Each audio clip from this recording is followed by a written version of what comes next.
masyado yang mahal at hindi talaga kinakailangan gawin, no? Kaya pag sinabi mong kaya may problema talaga eh. May problema talaga yung salitang mass testing eh. Kasi naiintindihan ko na it causes confusion eh. Kasi pag sinabi mong mass testing, ang nagiging nasa isip ng lahat ng tao, lahat itetest. Hindi po ganon.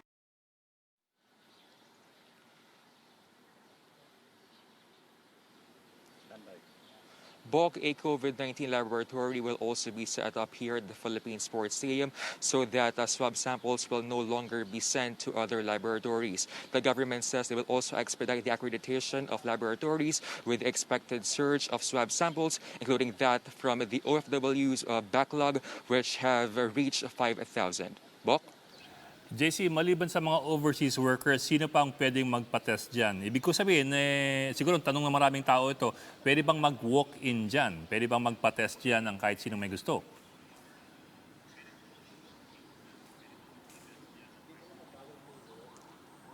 Bok, ang sinasabi ng mga officials ng National Task Force Against COVID-19, ang unang itetest nga dito ay yung mga returning overseas Filipino workers. Sunod nga dyan is yung mga LGUs, particularly yung galing sa north na Metro Manila, kasama na nga dyan yung Bulacan and Pampanga. So yung sistema ng testing dito is syempre referral ng mga LGUs. Bok. Okay, so para lang malinaw mo ka, so hindi pwedeng basta-basta pumunta dyan. Government has to bring you there, is that correct?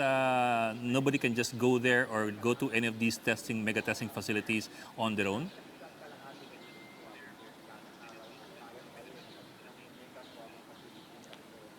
Bok, ang sinasabi ng NTF, ang sistema talaga is again referral ng mga LGU yung gagawing testing. Kumbaga hindi basta-basta kahit sino na mag-walk-in dito para magpa-test. Bok.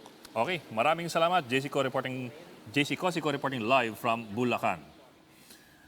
We have new policy directions about the new normal from the President's public address last night. National Task Force COVID-19 Chief Carlito Galvez is recommending that lockdowns not be done by region anymore, but by barangays. This is also meant to help the economy that has been badly hit by the COVID-19 lockdowns. Meanwhile, Trade Secretary Mon Lopez confirms that workers are not required to undergo PCR testing if their companies refuse to shoulder the cost of testing. The President then reiterated the need to strictly implement community quarantine guidelines. A rule is a rule is a rule. And when you begin to mess up with the law, talagang ginagarantiya ko sa inyo na makukulong talaga kayo. Social Welfare Secretary Rolando Bautista announced that instead of LGUs, the police and military will be the ones distributing the second tranche of the government's social amelioration program. The President also repeated strict warnings against pilfering from the government's cash aid program for low-income households. Mabuti ang alam ninyo na everything is transparent, lalo na sa bilyon-bilyon na binigay.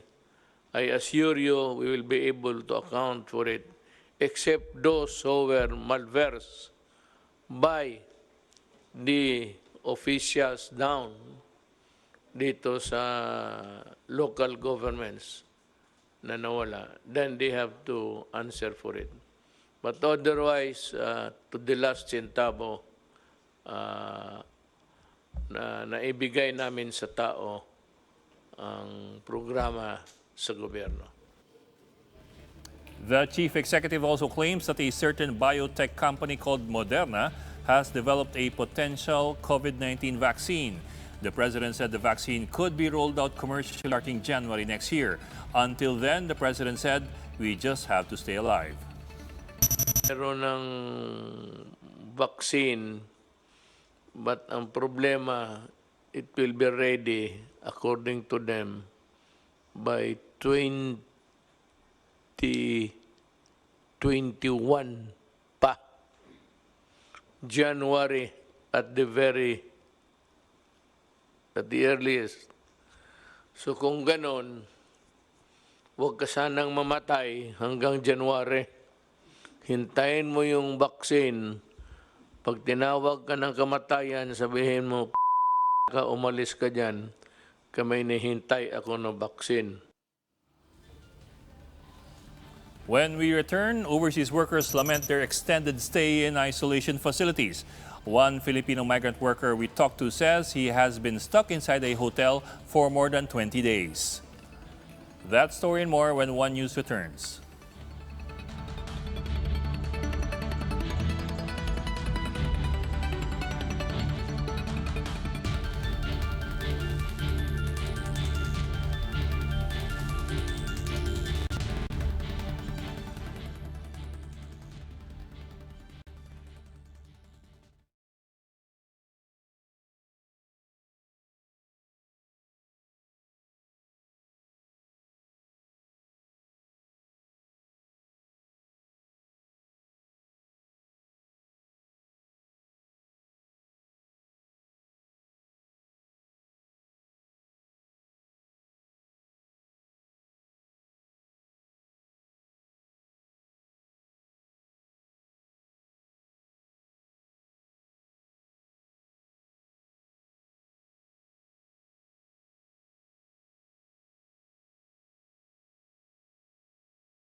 I'm Ed Lingao. This is One News Now. National Task Force COVID-19 Chief Carlito Galvez Jr. is urging the Overseas Workers Welfare Administration, or OWA, to release quarantined overseas workers who already tested negative for COVID-19. Repatriated overseas workers have been complaining about the long period that they've been spending in isolation facilities. Camille Samonte with the story. OFWs are required to undergo a 14-day quarantine period before they can go home to their families. But for Derek, that's not really the case. He has spent more than 20 days in quarantine at a hotel in Quezon City. He arrived in the Philippines last April 28 together with more than 90 repatriated OFWs from UAE. All of them underwent rapid tests and swab tests, but until now, they have yet to receive their test results. Pagdating po dito, hoping na after 14 days makita na natin sila, pero nakaka-disappoint po and sobrang hindi na po siya healthy sa amin mentally and emotionally kasi hindi po kami nabibigyan ng sagot kung kailan kami exactly makakauwi at makikita yung pamilya namin. Derek says up to now, they're still waiting for a hard copy of their medical certificate from the Bureau of Quarantine stating they've completed the mandatory 14-day quarantine period and that they're not carriers of the coronavirus. Derek and other OFWs are also worried about their finances because they're buying some of their own essential supplies. Naiintindihan po namin sila na lahat po hindi ready sa crisis na ito pero ang suggestion po sana namin para mas ma-release po agad yung certificate, lahat po ng may email, pwede na lang po sana nilang i-send through email yung mga certificates and yung may mga pwede na po sana magpasundo dun sa LGU and sa sarili-sariling family, mas maigi po sana para mas makabawas sa kanila ng intindihin. The Overseas Workers Welfare Administration appealed for understanding since they are processing more than 1,000 returning OFWs every day. We really just have to be patient about the process. Yung BOQ certificate is the most important document. The results come from the Red Cross. It is the BOQ that validates the results. So rest assured, we are following up. OWA is now developing an online portal to speed up the process in acquiring the medical certificates of repatriated OFWs. During last night's Interagency Task Force meeting, National Task Force COVID-19 Chief Implementer Secretary Carlito Galvez Jr. warned that the expected arrival of 42,000 OFWs poses a big problem to the country's quarantine facilities. So, ma-overwhelm po yung ating mga hotels. Sa ngayon po, si General Rizana, kinausap niya po ang maritime industry, kasama po ang mga ibang agencies, at isinasolve na po natin yung ating problema sa OFWs. And he directed DOTR, he directed also OWA and also the Marina to immediately release all the OFWs that had been tested negative. So far, around 27,000 OFWs are quarantined in the metro, waiting for clearance to go home to their families. For News 5, Camille Samonte, we are One News. The health department stresses that there was never any intention to test each and every Filipino for COVID-19. In an interview with 1PH, Dr. Ed Salvana of the DOH Technical Advisory Team says even the World Health Organization is only recommending risk-based testing. This means only those who are showing symptoms of the disease, as well as those who had close contact with positive cases, are the ones who need to get tested. COVID-19 testing czar Vince Dizon earlier said that the country is eyeing to test some 1 to 2 million Filipinos. But Salvana clarifies that as far as epidemiological tests are concerned, the Philippines may not need to test that many people. Yung social weather station po, nagbigay nga po ng panukala na if you do it, of course, the more samples you do, the more accurate, although hindi naman kailangan lahat. Pero as little as 4,000 to 5,000 properly sampled people can actually represent the whole Philippines in those situations. We will be back with more stories after the break, so stay with us on One News.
I'm Ed Lingao, and this is One News Now. The COVID-19 crisis is not just affecting humans, but also animals, especially those living in zoos. JC Cosico with the details.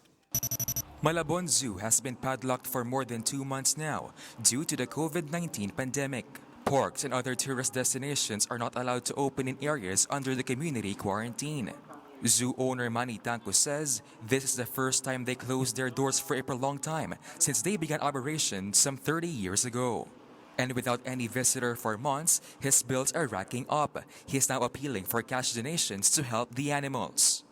Yeah, with my savings and with borrowings, I can survive the first 2 months. But after that, funds are running out already. We anticipated po na the lockdown will be around 2 months only. Eh, mali po ang anticipation ko. So now it's gonna be longer, especially po ang Malabon Zoo is probably sa park category 4 na miski na sa GCQ na tayo.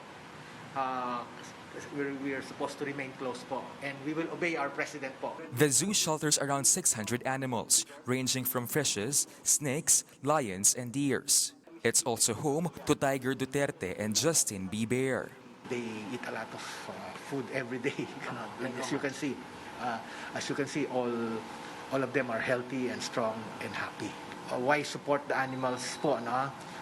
Because 365 days a year po, the animals provide us with food, clothing, and shelter po, and medicines. The Malabon City LGU says the family of Mayor Lelen Oreta has been helping the zoo even before the start of the lockdown. Talagang tinutulungan ng mga Oreta yan, tinutulungan talaga yan. Tapos, siguro, ang panawagan natin sa mga kababayan natin na may mga mabubuting puso, kung pwede, di ba? Siguro naman, sa hirap na dinadanas ngayon ng Malabon Zoo dahil lockdown, sa dami ng inaalagaan, mga hayop doon, siguro naman may mga mabubuting, pag-uusap natin sa ating mga kababayang may mabubuting puso na kung pwede sana ay mag-donate para dun sa pagpapakain sa mga hayop. The Department of Environment and Natural Resources said they are ready to assist public zoos.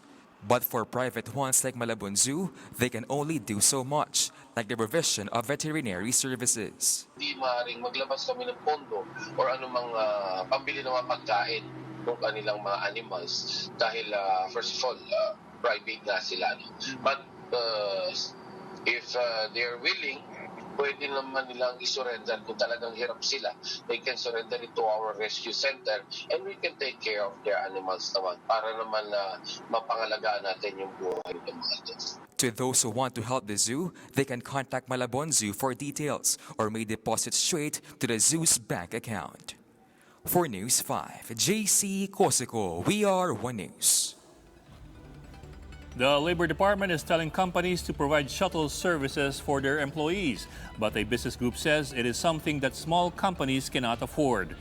Talking to One News' The Chiefs Employers Confederation of the Philippines President Sergio Ortiz Luis says big companies can probably manage to deploy free transportation services to their workers. The problem is around 90% of businesses in the Philippines are small and medium enterprises. How do you shuttle people, especially if you're a small one, when some of your workers are coming from Bulacan, some of the people are coming from Cavite. How do you provide shuttle service for them? So it's impossible. It has really got to be arranged bus transportation, and it should have been studied well. For more updates, follow News 5, the Philippine Star, and Business World Online. I'm Ed Lingao. We are One News.